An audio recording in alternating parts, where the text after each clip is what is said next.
parking tickets and leave me alone. Stick to something you know about. Listen, my daughter was about your age. Then she met a guy like you. Now she's dead. You still believe in ghosts, P-Brain? He's a closet! Don't hurt me, please! Don't keep me waiting for those onions, Herman! This is all the whiskey you possess? Everyone out of the way of the bulldozer! Hello and welcome to Hello, This is the Doomed Show. I am Richard. Folks, I gotta tell ya, this is another one of those solo episodes, and I know how you feel when you see there's a new Doomed show, and oh my god, it's a solo episode, just Richard, just talking to himself, to you. It's like when you find out your favorite band has an album you've never heard, and it turns out to be their country album. It's that kind of pain. So I feel for you, brothers and sisters. Glad you're here. So, what is this episode? This is top 10 favorites of the horror variety.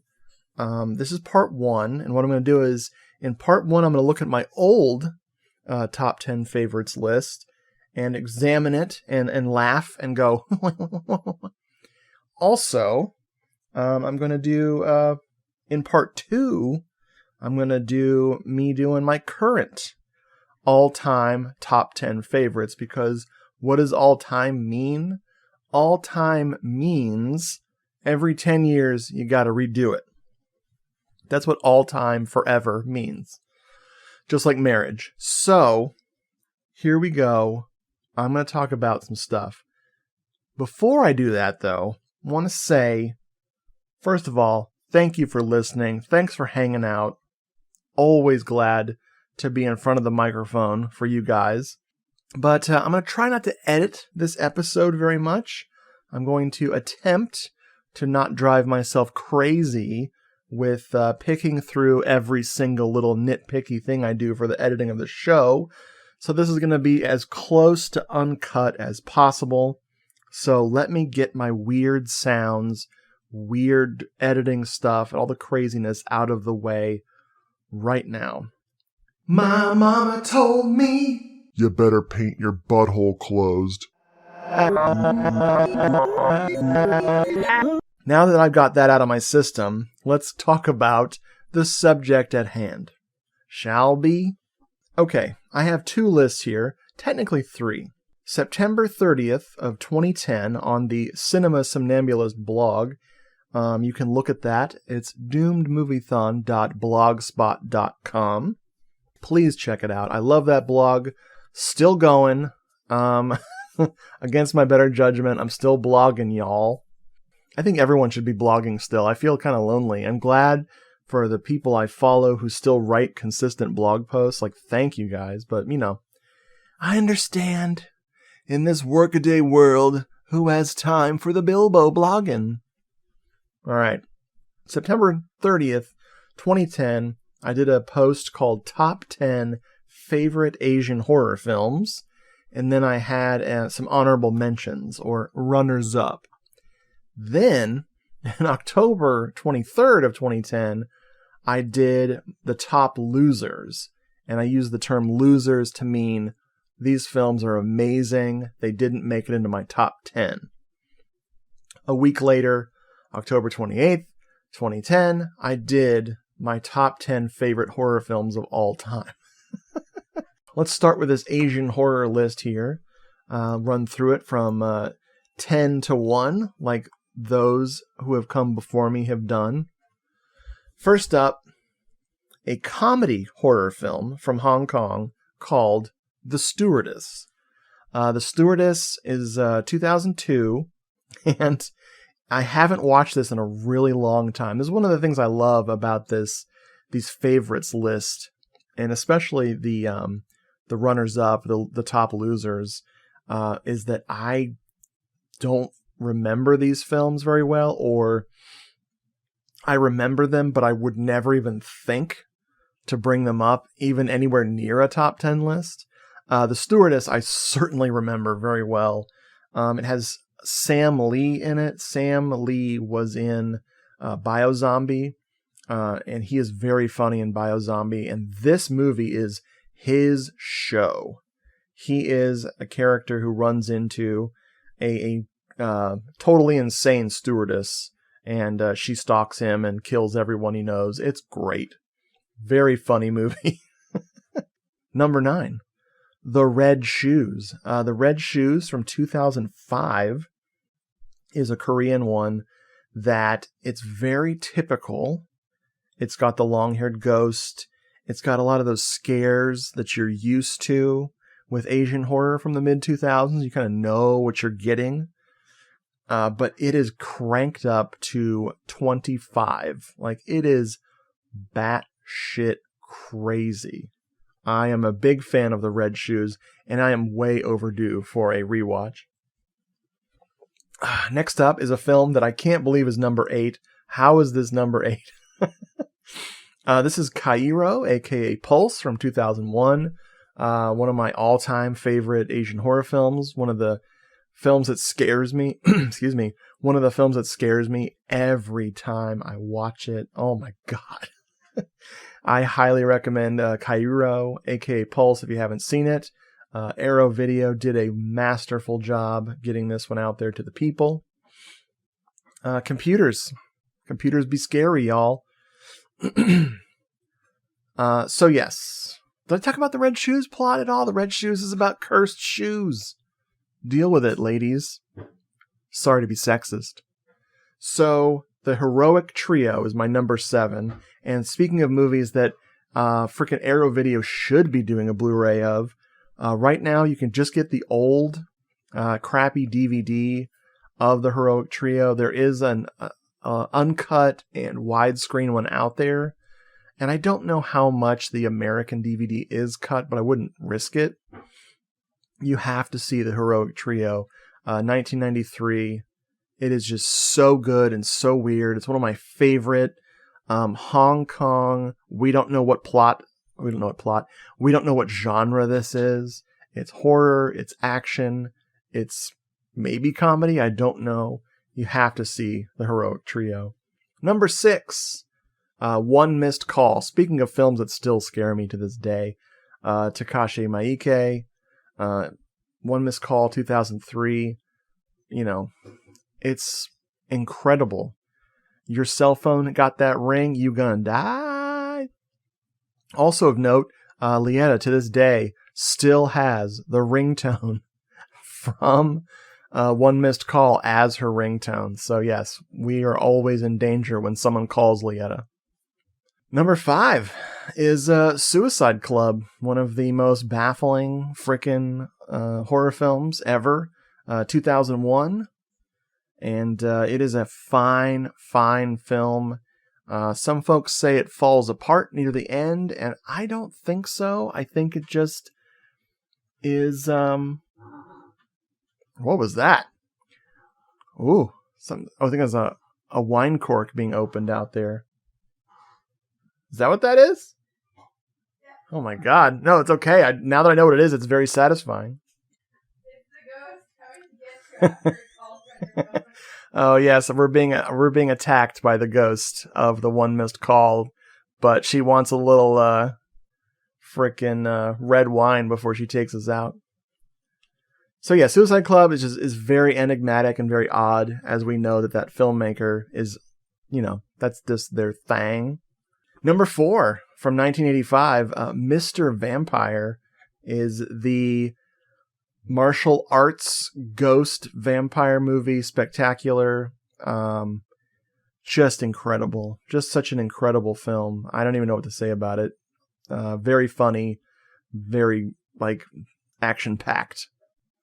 Number 3, not action-packed, but one of my favorites, is Tomie Replay from the year 2000.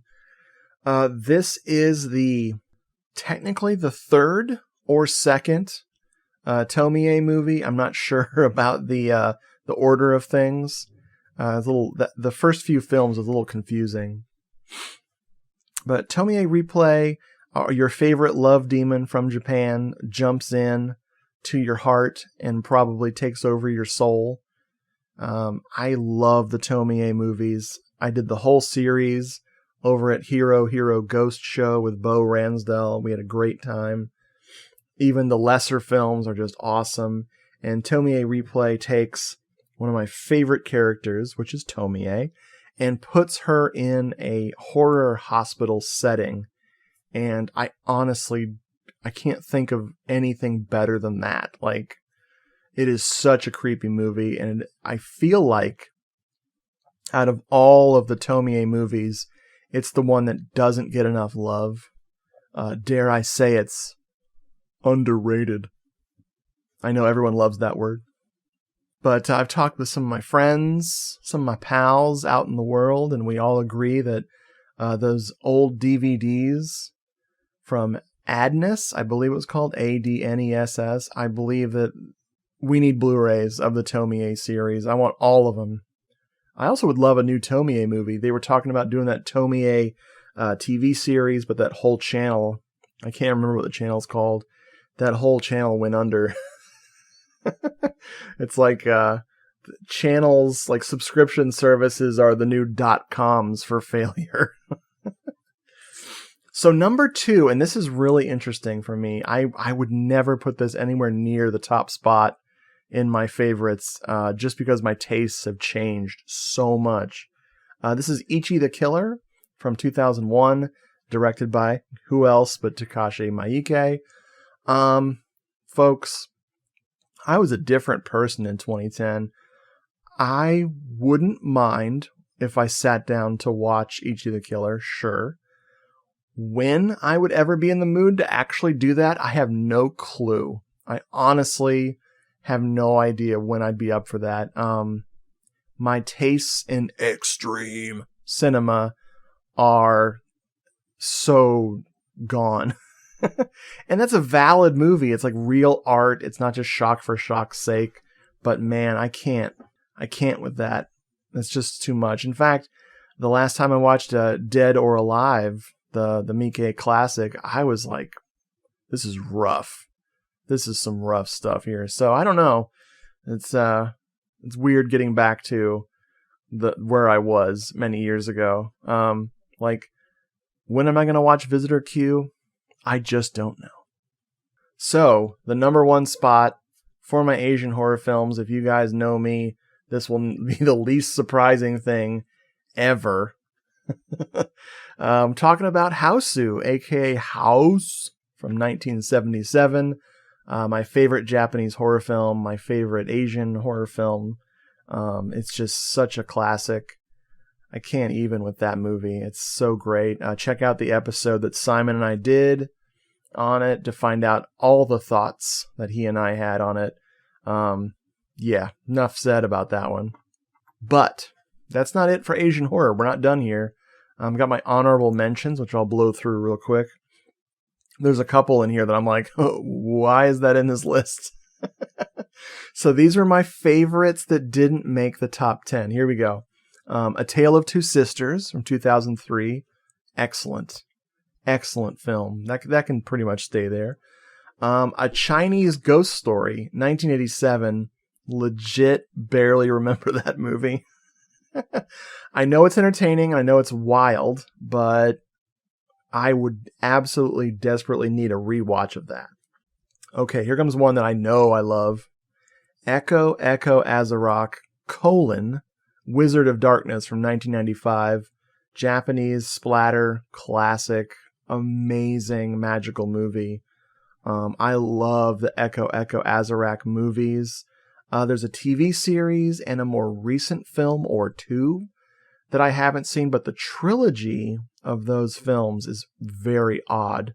I think you can still find the Echo Azarok movies out there. I say go for it. This would have actually made it into my top 10 had I, had my mind about me. Next up is a movie I do not remember. Witchboard, aka Bunshin Saba from 2004.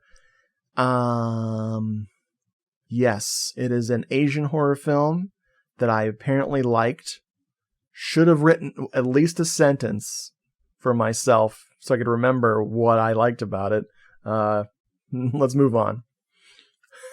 Speaking of extreme cinema, Guinea Pig 5, Mermaid in a Manhole from 1988. All right. So this is technically not feature length, so it's more like a part of a mini series, the Guinea Pig films. Very influential, unfortunately, shot on video, splatter films, and a couple of them resemble snuff films and fooled people into thinking they were snuff films. Mermaid in a Manhole is a very goopy, disgusting, supernatural tale about a guy who finds a mermaid in the sewer, and he tries to bring her back to health, and yeah, it's disgusting. It is a movie that made my best friend Scott have to look away, and he is a gorehound. He's into death metal, like he loves those, pungent stench, and he loves Carcass, and he loves all those disgusting ass bands. Autopsy is a big favorite of his, but Mermaid in a Manhole just grossed him out, and he's like, dude, this is horrifying. I would never watch that now. I mean, it's not bad, and it's got my man connected with it, not Junji Ito, totally different art style. Hideshi Hino is connected with the Guinea Pig films, but yeah. I recommend that if you want to see if you can get grossed out, because it's pretty nasty. Speaking of gore, Sick Nurses from 2007. This was a movie that my pal Nafa and I bonded over. Sick Nurses is great. I think Brad and I talked about it on an episode a while back, and it's crazy. Sick Nurses is crazy. It is just... You just have to see it. I really like it. It's got some generic, horror tropes to it, but a lot like The Red Shoes, it just is so over the top. It goes for it. Big imagination in that movie, so give it some love. 1968 is a year. Also, a film comes from that year. It's called Kuro Niko, aka Black Cat. This is the Criterion level of horror here. I love Black Cat. It is subtle, it is scary, and then it goes completely apeshit for the end. And just black and white goodness. Can't recommend that one enough. Next up, Takashi Miike coming back in these lists with 1999's Audition. I watched Audition not too long ago, and it holds up. It is still a favorite. I love Audition. Great. Of course, 2002's Dark Water is also on here. I am not as in love with Dark Water as I used to be. I think it's amazing, but the last time I watched it, it's just not my style. I want to replace it with the original Ringu. I find it funny that back in 2010, the original Ringu didn't even make my list at all on the honorable mentions or the main. That's very funny. I'm definitely down with Ringu over Dark Water, just for my personal tastes. Okay, let's get into this one. A long time ago, Tyler and I did an episode on Matango, aka Attack of the Mushroom People from 1963. That movie is still languishing in the out-of-print world. Folks out there with companies, please give us Matango. Just give us an HD copy of it. It is one of the finest Asian horror films. Like, another film that I would have bumped up and put in my list for my top 10. Matango is so great. It's so satisfying. Yeah, where's the Blu-ray? So my last Asian horror film from the honorable mentions is Lao Mao, aka The Cat from 1992. This movie I cannot watch anymore. I love this movie so much, but man, there's a cat from outer space fighting a dog from Earth, a super dog from Earth, and they treat those two animals like crap. Like that cat, either they have two cats and one of them is missing a tail, or they just straight up rip this cat's tail off and then the dog gets smacked in the face a bunch. There's a huge fight sequence between the cat and the dog. And on paper, it's amazing because on paper, you know, and for the really extreme stuff, they're using a fake cat and a fake dog. But for the stuff they should have faked, because of the safety of the animals, they don't fake it. It's so heartbreaking. And the rest of the movie is dudes possessed by aliens from space, Uzis, a building gets like wrapped up in intestines and monstrous tentacles, and the whole building gets eaten by a monster with all the people trying to scramble inside and get out. I mean, it's crazy. And if you, the adventurous viewer, can look past the animal cruelty, give it a watch, but just know that that's in there. I kind of find it heartbreaking because I'm a lot more sensitive to animals in distress in films. If it's staged, I don't care. If a fake animal gets killed on screen, I can separate it and just know that that wasn't real. But, you know, I'm not going to watch like Milo and Otis or one of those frickin' movies about animals trying to get home to their masters where they just throw a cat off of a waterfall and I want to fucking hang myself because it makes me so sad. Anyway, I'm on my high horse about animal stuff. Once again, I swear, I love animals. I can prove it. Let me take a break and save this file. Make sure I didn't just record something that's going to disappear forever, although it probably should. And get into my top losers. New Sony portable Betamax SL2000. It weighs less than 10 pounds. It has many ingenious features that until now were found only on professional systems. And it has a dimension of flexibility for coupled with a tuner timer. It becomes one of the most brilliant home videotape recorders in the universe. Betamax, you're a genius. The genius of Betamax, only from Sony. Okay, we are back from my break. So let's get into this top losers stuff here. These are the films that did not make my top 10, but I felt it imperative on my blog in 2010 to make sure you knew I loved them in some capacity. First up, Texas Chainsaw Massacre, 1974. This is a film that I saw way too young to understand why it was scary. I remember renting it when I was like maybe 15, maybe 14, I don't know, and just being confused as to what people saw in it. And it wasn't until years later, you know, as an adult watching it again and going, holy shit, like this is a slap in the face. And no matter how you look at it, it's just so important. Next up is a film that Simon and I spent a great deal of time talking about, A Nightmare on Elm Street, 1984. Check out our Nightmare on Elm Street series. We did all the films of Nightmare on Elm Street, and of course, the first one. The first one's very important to me. I love it very much. Hellraiser and Hellraiser 2.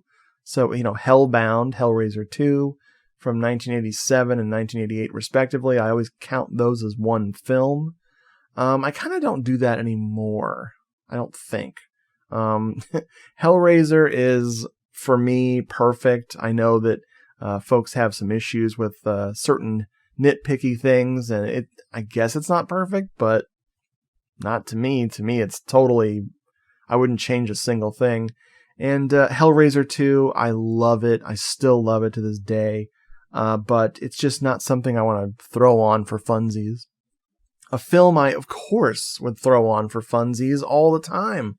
Tenebre from 1982.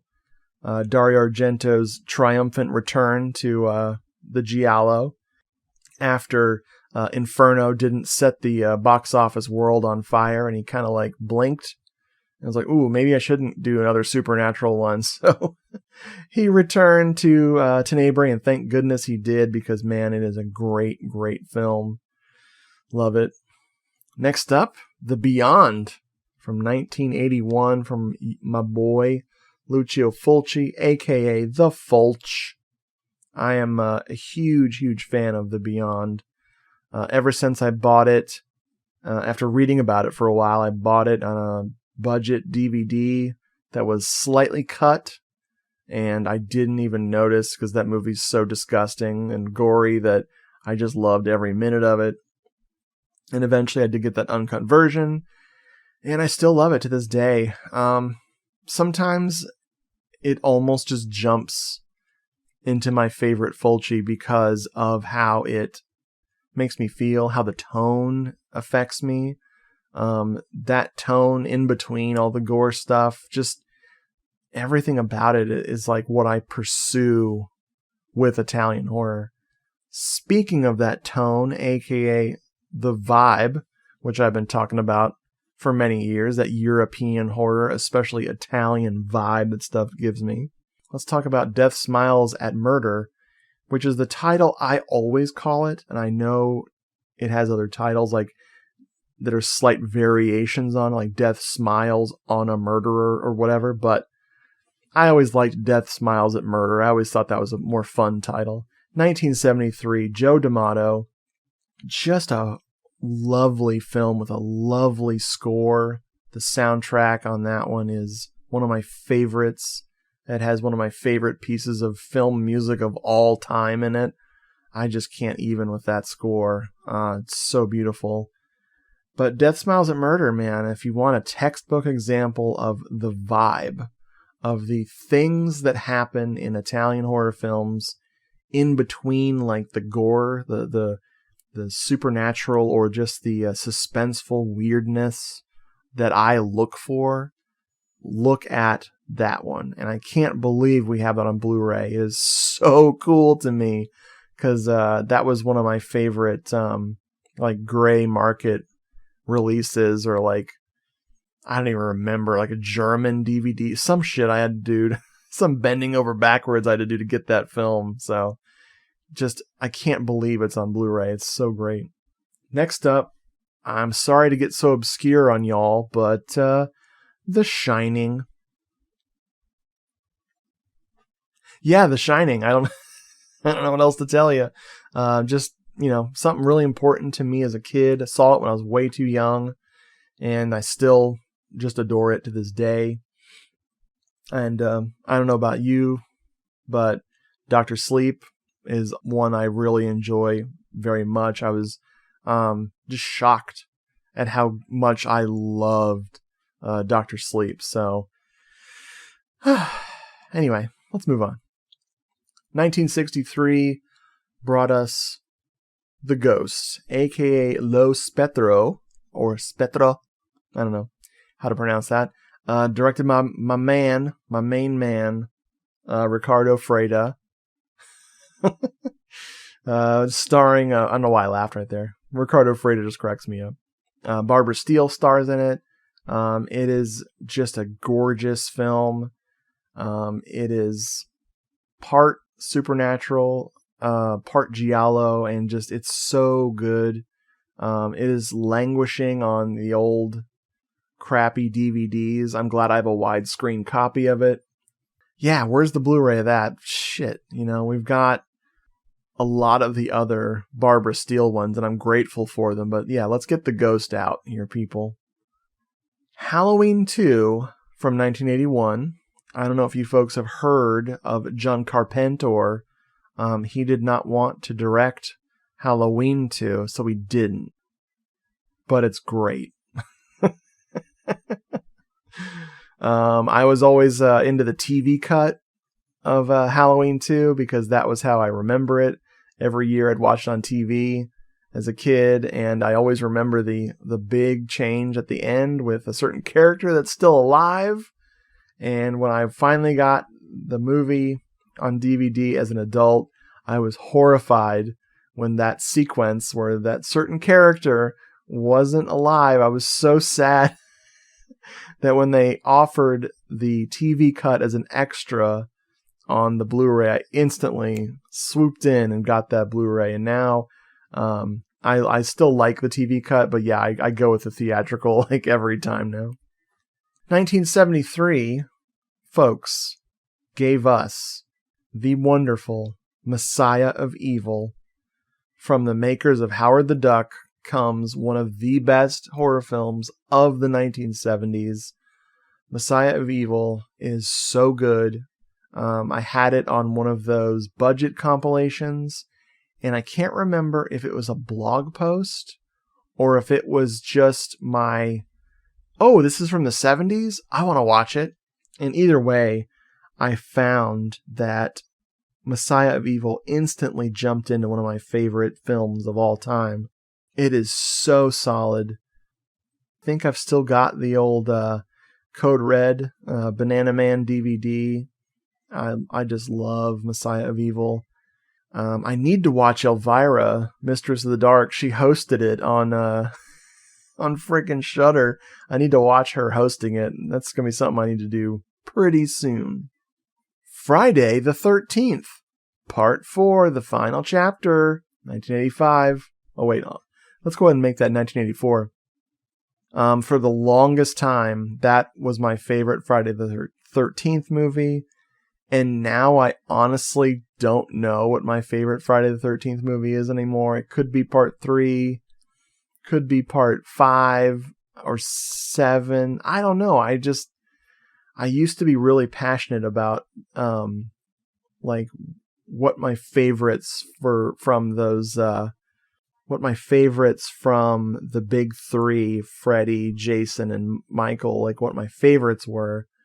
And now I'm like, I love them all. Like, I can't choose between them. Like, even the worst Michael movie is still amazing to me. The only movie in that trilogy of insanity is I really need to rewatch Jason X. Because I fell in love with Jason Goes to Hell, and Jason Goes to Hell is now like maybe my second favorite Friday the 13th movie. I love Jason Goes to Hell so much. So yeah, maybe I need to get with that Jason X. Maybe next time I do this, Jason X will be my favorite of all of them. Okay, let's move into my childhood yet again, folks. Evil Dead 2, Dead by Dawn, 1987. I think this is like one of those gateway horror films. Seeing this on that TV show on MTV called Stephen King's World of Horror, aka This Is Horror, seeing how that movie was made, seeing the clip of Bruce Campbell beating the shit out of himself in the kitchen with smashing plates over his head, seeing his hand, his severed hand, fight him, just changed me somehow. I found it so intriguing and funny and wonderful that you can pretty much say I became a horror kid with Evil Dead 2. I rented that over and over and over again. Just had it memorized as a kid. I still really enjoy it, but it's been a while since I've seen it. Another film that, another gateway horror film, Night of the Creeps, 1986. I adore Night of the Creeps. It is so good, man. If you're not down with that, I don't know what to tell you. I'm scared. If a horror fan like hates on that one, I'm gonna look at him like, what? You okay? Of course, it's fine. You don't have to like it. I don't care. But yeah, seeing that film and watching that instead of trying to meet the new kids in the neighborhood at a party. My parents took us to a block party, and I met the kids of the neighborhood, and I was scared of them because I was really socially awkward as a kid and just terrified of people my age. I always got along with younger kids. Older kids just thought I was a big immature piece of garbage, so I just stayed away from them. But at this party, I found myself at this house in the den, No other kids. They were out playing, doing Ding Dong Ditch, I found out later. And I watched Night of the Creeps on TV, and until it was over, I did not leave that room. So it affected my social life. I just love it so much. All right. I'm going to take another little break, and we'll get to my 2010 favorite horror films of all time list. Folks, the thing about 2010 is that it was like, what, a year ago? Crazy. Stephen King, author of Carrie, said, "Evil Dead is the most ferociously original horror film of the year. If you think he's kidding, see for yourself."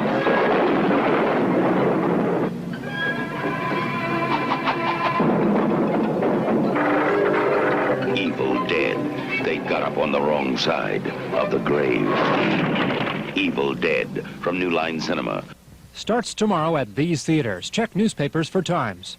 Okay, we are in the final stretch of this solo episode.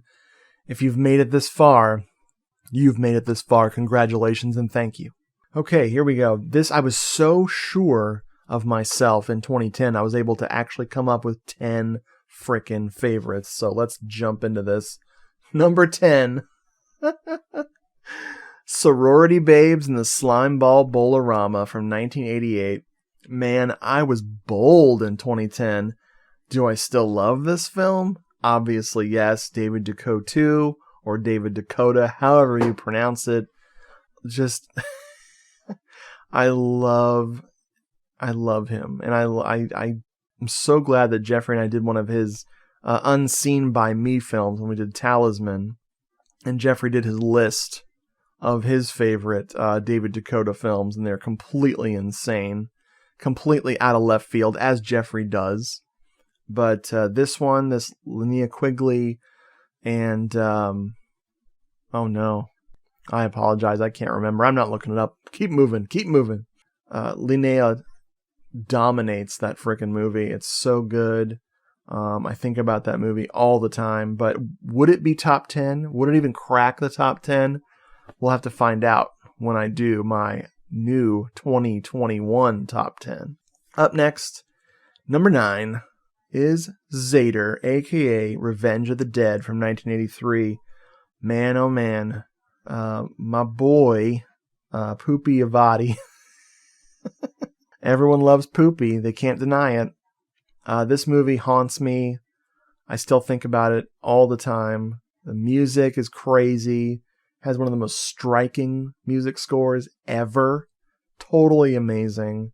Left Field doesn't even cover it. For a zombie movie. It is the unzombie zombie movie. And of course, it having the Revenge of the Dead poster with zombie horde, not a zombie whore, zombie horde bursting out of the sewer. Totally misleading. The film does have zombies, but none of them are rotting.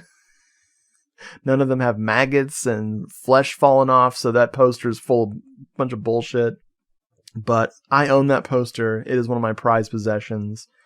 And the fact that Zader has a Blu-ray is another one of my prized possessions.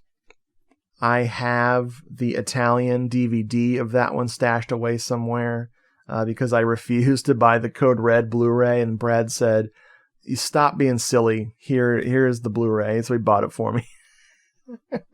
Hopefully, they didn't mess up the film because I'd be heartbroken. But yeah, one day I need to watch that freaking Blu-ray. Speaking of Italians, 1973, Lisa and the Devil, Mario Bava. I believe this is still my favorite Bava film of all time. Currently, my second favorite Mario Bava film, I can tell you here, is Bay of Blood, aka Twitch of the Death Nerve, which is a far superior title to Bay of Blood. Come on. I love Lisa and the Devil. I love Lisa and the Devil so much that I hate House of Exorcism.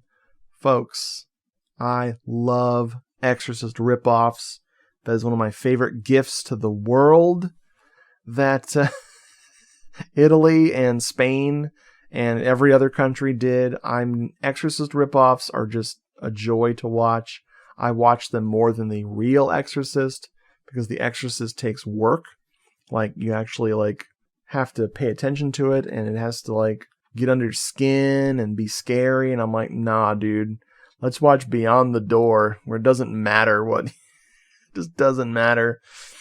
The Antichrist is, I think, my favorite Exorcist ripoff. But anyway, Lisa and the Devil got bastardized and never officially released beyond a few screenings.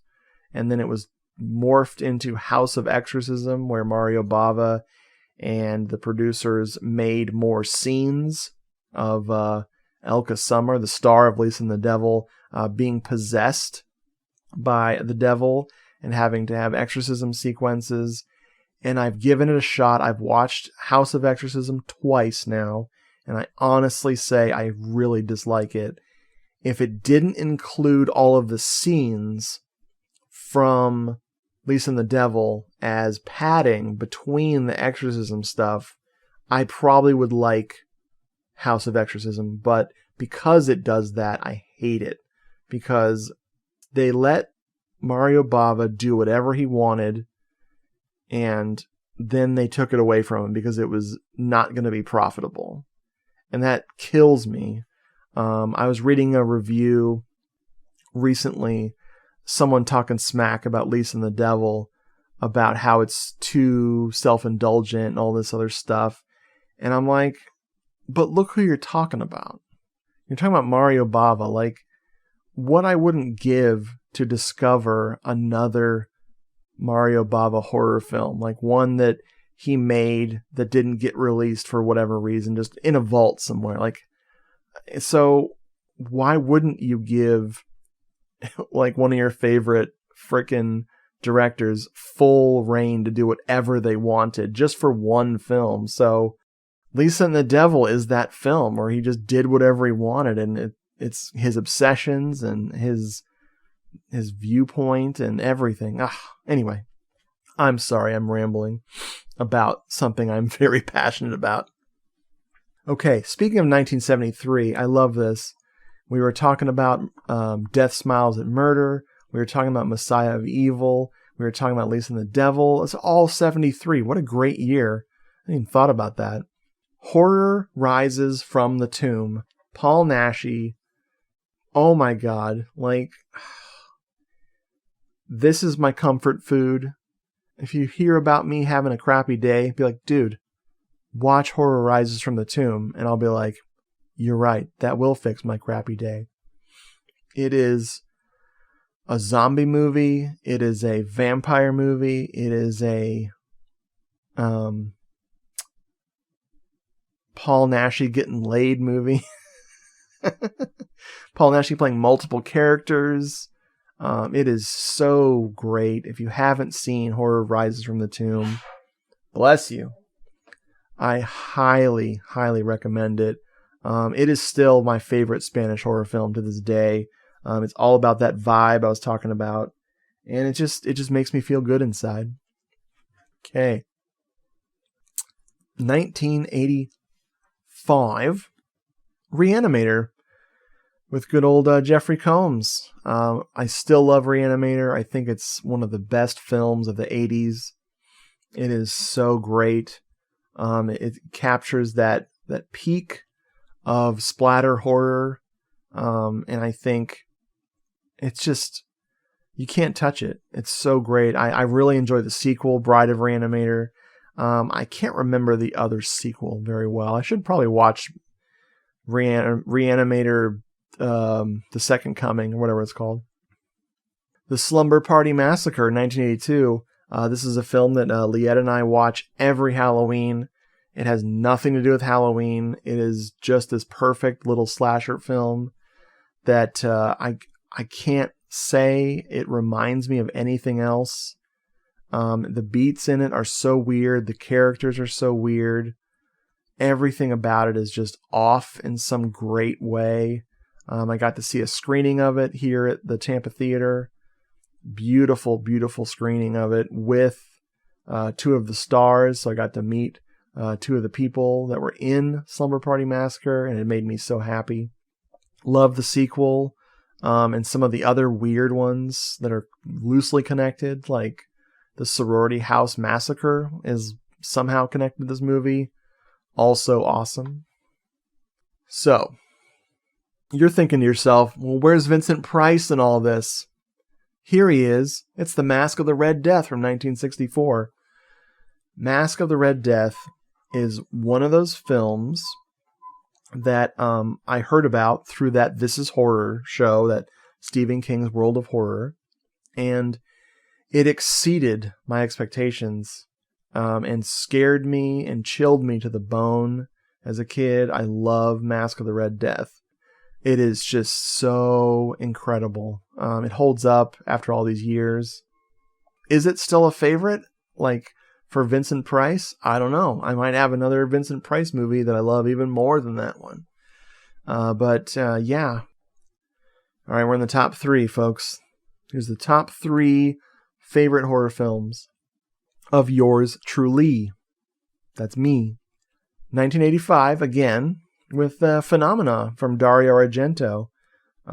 This movie, boy, hit me like a ton of bricks as a young person. It is weird, wonderful, disgusting, and pretty much perfect. Some people say that it's his last great film. Some people say that Opera is his last great film. And I don't even want to get into that shit. But I do know that Phenomena holds up. I've seen it 20 times, 25 times. It's an embarrassment. I've seen it so much. It's just crazy. Love it. Number 2, 1981, The Evil Dead. The original Evil Dead.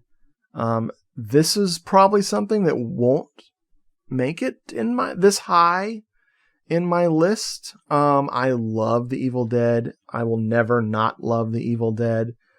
I'm going to kind of go into what my thought process is for my new, top 10 favorites. Like, how did I get these choices versus where I was at in 2010? We'll get into that. But in the blog post I wrote, I talked about how this movie has a lot of heart, that the people behind the camera really, really, even though they were trying to cash in by doing a horror film, they wanted to do it the right way and do it differently and get in your face.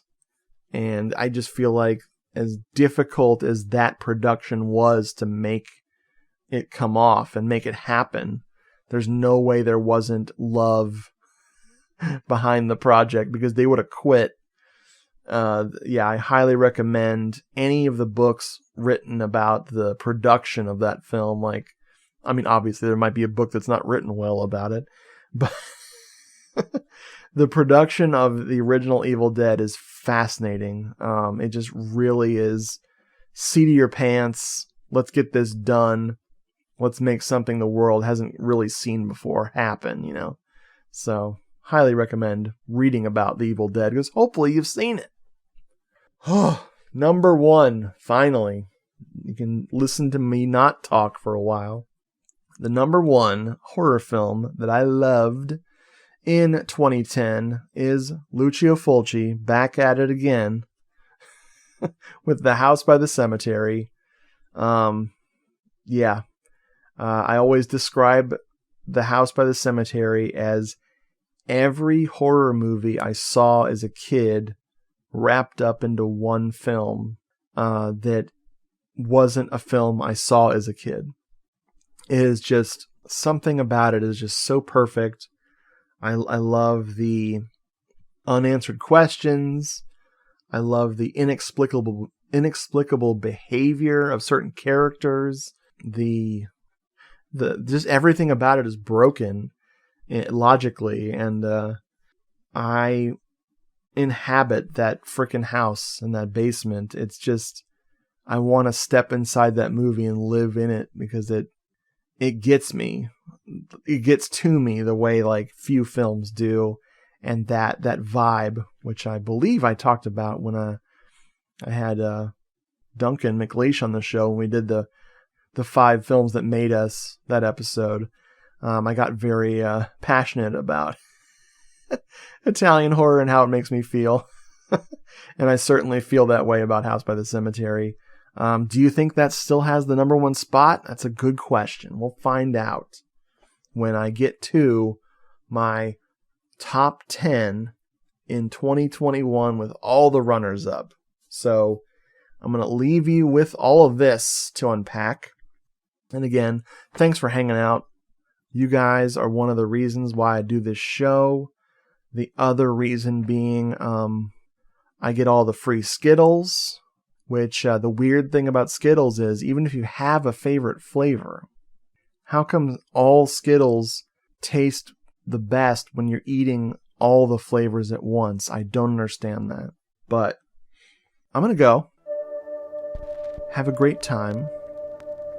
And bye. Free the Skittles from my mouth.